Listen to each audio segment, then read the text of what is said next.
വീണ്ടും ഉയർന്ന തിരമാല തിരുവനന്തപുരം ജില്ലയിലെ കാപ്പിൽ മുതൽ പൂവാർ വരെയും കന്യാകുമാരി തീരത്തും വരുന്ന 2 ദിവസം 1.3 മീറ്റർ വരെ ഉയർന്ന തിരമാലയ്ക്കും കള്ളക്കടൽ പ്രതിഭാസത്തിനും സാധ്യത.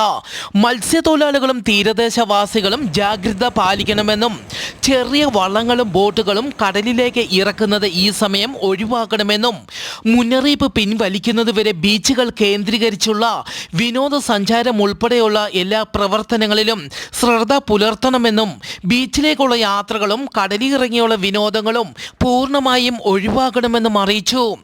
നാളെ കേരളത്തിലെ ഒറ്റപ്പെട്ട ഇടങ്ങളിൽ ഇടിമിന്നലോടുകൂടിയ മഴയ്ക്ക് സാധ്യതയുണ്ടെന്ന് കാലാവസ്ഥാ കേന്ദ്രം അറിയിച്ചു.